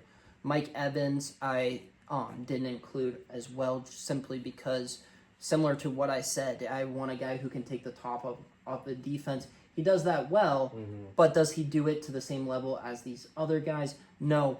If we're talking peak, then a lot of guys will go ahead of him. If we're talking consistency, it's hard to get much better than Mike Evans in terms of consistency. Obviously, we all know the 1,000 yard stat for each season he's been. Do you in. think he gets that this year if he comes back this week? So I'm glad you brought that up, because me and David have actually been bickering about this, because he's like, oh, he'll be back in a few weeks, which would mean Mike Evans could be back as soon as this week. Hamstring injuries don't work like that. Yeah. You can't rush them because And if you come back too early, you're going to aggravate it goes. again. Yeah, and then it's gone. So not only is it making sure it's healthy enough to come back, but also you have to regain trust. I hate saying this because I do love Mike Evans and I do think he has a Hall of Fame case. There's a chance we don't see the Mike Evans that we saw before ever again. Hamstring injuries are very serious. Evans has a history of hamstring injuries. Just a lot of stuff seemingly is working against Mike Evans and the Bucs, and I think Bucs fans such as David are kind of in denial. Whether that means that affects him this year in getting the 1,000 yard mark, or if it means him being affected the remainder of his career. Not a fan. It's definitely going to be a tall ask for, and he would have to come back this week. Or they're on a bye week this week, but next week. What's his yard mark right now? So right now he's at 335 on 26 receptions in 7 games. Looking at this also, he is averaging his lowest yards per reception of his career. The only time he's been below 14 was in 2016. He had 13.8, and then this year he's only averaging 12.9. Yeah. I so think like his yards per reception is down too. I think some of that too is because of how good Godwin is doing. Let's throw that out there. Cade Otton is a reception hog. Again, no disrespect to Cade Otton. He's That's an legit tight end one. Yes. He's a legit tight end one in that offense. But Cade Otton, Chris Godwin are both having great years. Right? Yeah. So that took some away from what Mike Evans was. Yeah, I think Mike Evans is going to have to put together a couple 150-plus games to try to, re-catch back up. Because is this going to be week 11, 12? We're going into week 11. Steelers have their bye week yet? Yes. So we're going into week 11. This is week 11. 10. They're 7-2. Yeah. So if they had their bye week, then there's 10 weeks have passed. You're right. We're going into week 11. So week 11, he comes back at week 12. He has 12 through 18. So was that 7 games? 12, 13, 14, 15, 16, 17, 18? 7 games? That sounds right. Is that, did we do that right? Sure. So You he'll counted have out 7. loud, I didn't, so... So if he averages 100 yards per game for 7 games, which is possible, it's not impossible. But let's say he averages that out. Maybe he has a couple games where he's at 60 or 70, but a couple where he's at 150, or maybe even has like a 200 game to splash. He could do it. Yeah. I think especially coming off a hamstring, it's going to be really tough. He's going to have to light it on fire when he comes back. Yeah, it'll be interesting. It'll be interesting if he's at like 880 in the last week and they try to just feed it to him, or maybe he's at like 800 and needs 200 yards. Maybe the team he's playing just lets him get it. Maybe. Kind of like they did with Strahan with the sack record, where they just let him get it. I don't know. Brett Favre laying down's a lot different than the team just giving up an 80-yard touchdown. So. Hey, why don't you just let us bomb you 3 times from the one? Imagine he's at like 650 and they let him get it in the final week. He just catches record. He catches 6 99-yard touchdowns. It's like they kick off, the dude runs backwards, runs out at the one, some Madden stuff, bomb it. All right, so continuing on honorable mentions, and bear with me because there are a lot. I didn't include Garrett Wilson or Chris Olave, and I include Chris Olave not because Olave has had a good season. Obviously, he's dealing with the concussions, but I could argue that Chris Olave was better his first 2 years, or at the very least as good as Garrett Wilson was his first 2 years. So in my eyes, they kind of cancel out, and that's going to be a recurring theme, like Brandon Ayuk and Deebo Samuel. Last year, Brandon Ayuk's a top 10 wide receiver, strictly off of 2023. This year, he's obviously hurt. Deebo, a little bit of a different wide receiver altogether. They cancel each other out. You got Keenan Allen on there? Well, another two that I'm going to cancel out, two older heads that if it was last year, I would say that there's a chance. Amari Cooper, your best friend, and Keenan Allen, both of those guys nowhere close to sniffing a top 10 wide receiver. Last year, Keenan Allen arguably was, Amari Cooper was sniffing. The production says so. Another, we were talking about playing second fiddle. Jalen Waddle and Devontae Smith. Numbers say, yeah, but... What about Georgie? So I had it on my thing. Surprised neither of you put him at 10. So I wanted to touch on this because I did mention it earlier whenever you had Garrett Wilson on your list.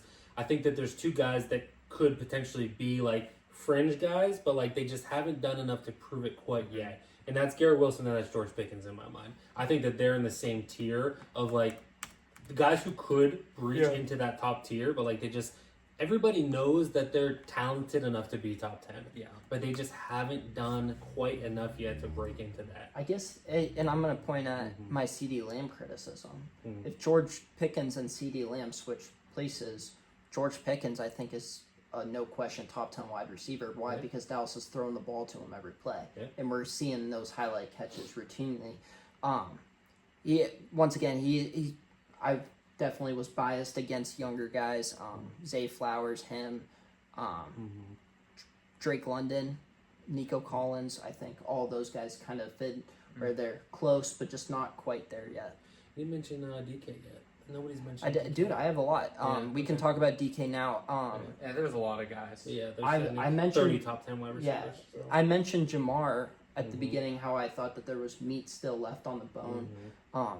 I know you and I have had this conversation. There is for DK as well. He needs to be a 1250 a year kind of guy, at least 10 touchdowns, 1250. And that hasn't been the case. I get it. He was there towards just the end of Russell Wilson. He didn't get there for the whole entire Russell Wilson era. And Geno Smith is solid, but not top level. Yeah. Lead the league in passing yards, though. He is. That's something. Shallow. I mean, hollow stat. But what I'm saying is like Tua led the league in yards. Yeah, but I'm saying if DK is going to put up big numbers, the quarterback has to have good passing stats. No, I So, agree. Say if the quarterback leads the league in And I think passing, you that- got to be producing. DK's just been disappointing to me. I a thought little bit this year. Yeah. I mean as a career. Well, I think and he's also had a that- good career. I just was expecting greatness. And maybe that's unfair just because we get obsessed with the workout numbers, Yeah. but I mean I think, and another guy too, I think something that kind of works against DK in this argument is like, I mentioned his name earlier because I thought he was the guy that you were going to have at like 8 or 9 or whatever it was. Like, Jackson Smith and Jigba, since DK's been hurt, has been absolutely lighting it up. The dude is a legit receiver. He's as good as myself and I think everybody else thought he was gonna be, but he was just buried in the depth chart behind the Tyler jump Lockett from and years DK. 1 to 2 is crazy. Insane. And I think that next year, one of Tyler Lockett or DK is not going to be on the team. And I think that JSN is going to be probably the number one, if we're being completely honest. What about Because he is another every jump? bit as good. Gene Reed, same draft class. Oh, yeah. Look at what he's done. He was the top 3 in receiving yards through the first month of the season. Yeah. It slowed down a little bit. It doesn't help that there's a revolving door at quarterback. Naples shut it. But so he's another guy where would I be surprised? No. Puka Nakua, same draft class. There's one last guy, and then you guys can jump in if there's anybody that we haven't at least mentioned. T. Higgins, and then Michael Pittman.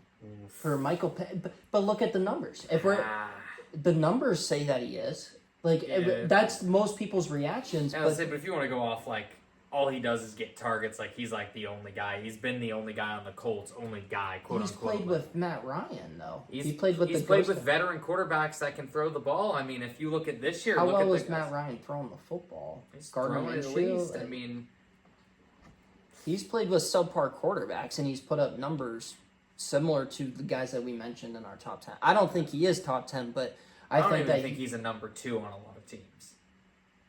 Ooh, I don't know about. I think Think about a number, lot of these teams. I Like think he's a number 2 on most. I don't think he's a number 1 on most. Yeah. That's my argument against Michael Pittman. Is like you put him on probably half of the other teams in the NFL, and he's not their number 1. I don't even think he's the best receiver on the Colts right now. No. I like both of their younger guys better than him, Downs and Mitchell. Yeah. Mitchell won. Mitchell's Yeah. number 4 on that. Yeah, I was gonna say Mitchell's maybe even sometimes number Who's 5. Alec Pierce? Alec Pierce Yeah. is on there. Yeah. Alex Pierce is they still haven't Technically, is their slot guy. right. All right, well, let's go through with Pittman. The Steelers, I would say, Right now, I don't think he'd be the two. who was the number I one think last year? Williams For now. who was the Mike number one Williams for the would take over Steelers last year? Pittman. Deontay. So I think Pittman's number one for the Steelers. Then, What? I You don't think he'd be the think so. one? if Deontay was the one, then I think Pittman would Well, be. here I have all the teams up here. So Okay. Arizona Cardinals. No, it's gonna be Marvin No, Harrison. They yeah. select him where they did. Atlanta Falcons probably Nah. over Drake London I right would now. take him over. I think Drake. Drake London's ceiling is higher. I think Michael Pittman would be the number one there right now. I do too, especially Kirk Cousins throwing the football. Yeah, and I Yikes. like Drake London a lot. Like, don't There's get me no wrong. way you're saying that. Carolina Panthers for sure. Yeah. Yeah. Chicago Bears. No. No, not No. over DJ Moore. Or Keenan Allen. Not Or- the Dallas Cowboys. Not the Detroit Lions. Not the Green Bay Packers. Nah, not with how Reed's been playing. Reed's been I surprising. think he's Any the of the number other one. guys, he'd be. I don't the think he's the number one by a lot, but I think if we look at the target share, he'd be number one. I think he might be listed as a wide receiver one. I don't think it changes anything about what they do. We're not talking about the depth chart here. That's what I'm saying. Is like Yeah. number one on the depth chart. I don't think it changes the way that they do anything. Yeah. They're still going to cycle guys in and out. So Yeah. I don't think that counts as I don't him think being he's a the number one. one on Green Bay. He's personally. definitely not the one on the Rams or the Vikings. The Rams or the Vikings. The Saints If probably Olave- over he's- Olave right now. No. Yeah. If Olave's full, obviously, yeah, take the injuries out. Like, obviously, right now, Olave's brain mush, but Giants. No. not our neighbors. definitely not the Eagles You- or the hold on. Niners. You No, don't no, disagree? I agree. Okay, I agree alright. with that. Not I the did Eagles. think about it, but- Not the Niners. Not the Seahawks. Not the Not Bucks. the Bucks. Not the commies. Which one are you saying? Seahawks? Niners. You're going to take him over Ayuk or Debo? I mean, I think him and get the Ayuk are reasoning. very similar. I get the I think reasoning. Ayuk's more athletic, but I think Pittman's more consistent. I think Kyle Shanahan's going to value the consistency. I also Pull just up think that Pittman's based hold numbers. on. Based on looking at Here, the I have targets them up. too. Naples. I have them His up. numbers stink. Look, listen to this target share though that he Are had you last looking year. at them? He had 156 targets last year, and he only had 1,152 yards. Who's throwing Whereas, the football, dude? He's getting the ball thrown his way. okay, who's throwing the football in with the Niners? A 7th round pick, who's really good. Nice but try. he's a Nice 7th try. round Nice pick. try. He Nice was the try. last round pick of the pick. draft. Guess what? Wes Welker is a Hall of Famer. He had a Sam 6th-round pick. Sam Darnold's throwing the ball to Jefferson and Addison, and they're doing just fine. All right, sorry. Well, real quick. by Josie's standard, that's a top 3 pick. So. we got to get back to this. Baltimore Ravens, no. Buffalo Bills, probably. I would say Buffalo Bills, yes. No, right? not with think- Cooper. No, with no, Cooper this there. year. I think Come on, you're Ravens. gonna I take think over Pitt- Amari Cooper. I'm sorry. I think Pittman's a number one over Flowers and Cooper. So, all right, so we'll go 5 there just for the That's sake insane. of Bengals, no. Browns, yes. Not with said Tillman. Not with the way he's coming on. Broncos, yes. You take him over Texans, Sutton? no. Yes. I like the case over Colts don't count. Sutton. Hey, he ain't the one on Jacksonville Colts. Jaguars, not over Brian Thomas Jr. No. Shout out. You're gonna argue against that? No, Your guy. But once again, what are we doing when we're saying number one wide receiver? Are we talking about target Is he share the best or receiver X? on his team? That's what I'm going off of. Would you take Right now, yeah, he's Is the he better wide receiver. Would he be than the Brian best Thomas. receiver on his team? I don't think so. We'll throw it in there just for the sake of the argument. Kansas City Chiefs, Nah, not over D Hop. not with Diop or Rashi. or Travis Kelsey. Not over Rashee Rice, over D Hop. Yes. Las Vegas Raiders, yes. Yeah, I Chargers, don't have yes. Well, Yes. I'm sorry. Yes. I know, He is. lad's a guy. Miami Dolphins, no. New England Patriots, yes. New York Jets, no. Pittsburgh Steelers, no. Tennessee Titans, yes. So that's 12. I'd take Calvin I would Ridley say, over him. but no, I would say Steelers. I would say Pittman overall, yeah, and then I would say Over George Pickens? You're taking Pittman over George Pickens. So if you were gonna do a 1-for-1 trade, you would trade that's not George what we're Pickens for asking. Michael Pittman. That's not what No, we're that asking. is what we're asking. No, Like, what- George Pickens is younger and If on a he's rookie but, contract. but if he's an upgrade, you take that trade. No, not when it's a rookie on. But George So Pickens you isn't gonna think be a rookie Michael starting next Pittman year. is better than George Pickens? I don't I know. would disagree That with one that I don't know. hardcore. Calvin Ridley, I'll get. I would take. It depends on what you want in a wide receiver. I think Pittman's more consistent, but I think Ridley has a better value because of Ridley's. Pittman's not your X wide receiver. I think Pittman's your poor man's Michael Thomas. All he does is run 5-yard slants, and he catches his yards per catch isn't great. He also gets thrown hospital balls all the time. Yeah. sometimes. I don't know why he does that little thing whenever he's going to the ground, tuck his head back, and then he gets absolutely rocked. I think. Did you look at Pittman's numbers, Nate? Yeah, we did. You think they suck? I don't think they're great. His touchdowns suck. His touchdowns very much suck. Like 17 touchdowns. How many in offenses out of 4.5 those years were years? good? One. So now you're just blaming the offense. Well, like, guess what? What can I finish? Okay. That one offense that was good. Who was the running back? Jonathan Taylor, the offensive player of the year, got all the goal line carries, almost 20. Hasn't touchdowns. Jonathan Taylor been there like every year he's Well, been we're there? talking about the 1 year the offense was good. Okay, but if you're good, then you would make the offense a little better if you're good. So rounding out the argument, even if we won with everybody, there's only about 13 or 14 teams that he would be the number one on. So half the league. Well, 16 is half. So my statement stands. 13 and 16 So is a huge over difference. over 45. And I think there's less. I think there might be 4 teams that he'd be considered the one. Yeah, Like I without a agree. question. I think it's closer to 10. George if I'm being Pickens. completely honest. George with you. Pickens has 11 touchdowns in 2.5 years. Okay, I mean, Pittman if has we go based 17 on- and 4.5. If we go based on the first 3 years of Michael Pittman's career, he had 11 total and 3 full Well, you guys were seasons. talking about touchdowns like they were like 11 that's what I'm saying. touchdowns. But George Pickens is probably going to have 5 more this season. And so that exactly puts him because he's 5 on a more- good offense now. He's never averaged 13 yards per catch at all in his career. Is that what they have him running though? He can't control where they have the routes running. I'm not saying he is a top 10, but you guys are discounting him way too much. Yeah, because I don't think he's very good. Naples, he's the I best. th- He would be see, the best receiver on I'm your team somewhere by a mile. I'm No, he somewhere would. between you two. Yeah, he would. I'm I somewhere don't between think you would. two. I'd Who's take the- Cedric Tillman over him. Oh, that's see again. I'm somewhere between the two of you. I don't think he's. Well, as good as where do you Pickens, and think I he's a lot have better him? than Where you. do you think I have him? At this It point, sounds like you you're have him saying, in a like, top 14. 30 at least. No. Sounds like you're saying he's the Top 30, 14. yeah, top 30 He's top by 30. a mile, I He's don't top think he's 30. top 30. He's like in my mind, he's like 20 to 25, somewhere in there. and that's where I would have him. Okay, the way you were talking about it a second ago is like he'd be at 14. You're like taking him over Pickens. You're taking him over some Yeah. of these other guys. I'm like, at some point, like, 25. I think when I did my rankings, So if you had him at 25 out of 32, how does that correlate with you saying he's top half? well, well, because that's a good most teams have one or They have a like couple. Yeah. Like Yeah. some. There's some I mean, teams that don't have There's only a a guy. couple teammates that would mention. No, that. I'm good. You're right. That's fair. I'm going off of what I did in the off season and this year. Yeah.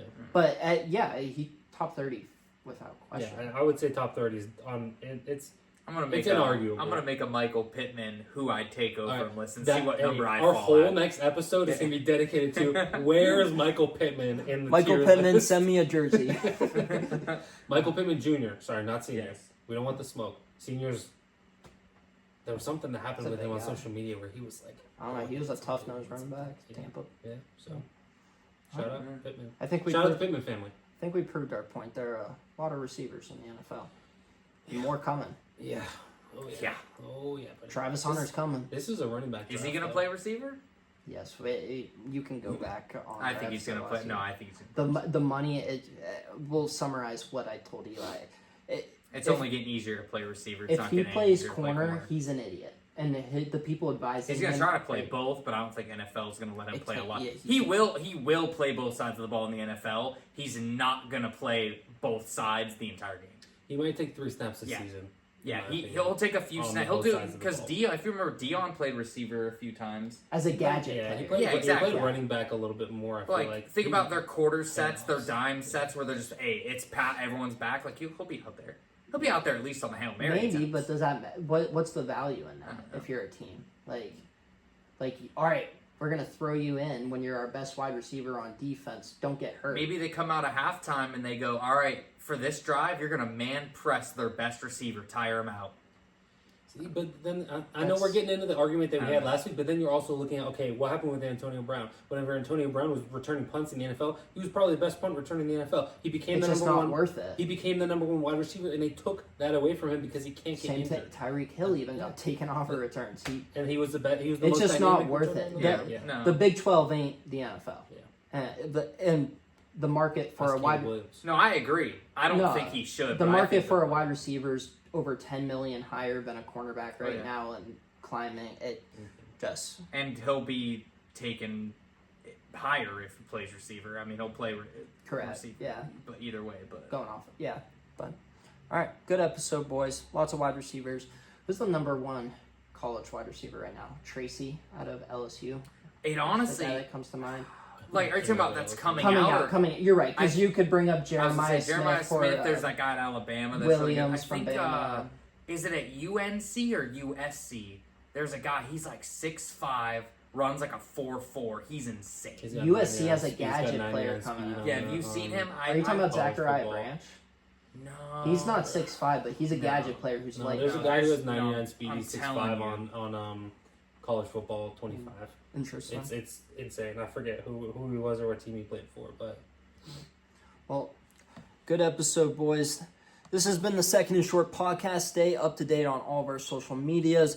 They're going to be linked in our link tree. And oh yeah, one last thing. Go Steelers, babe. Go. And then you have that Luther 7-2. Burden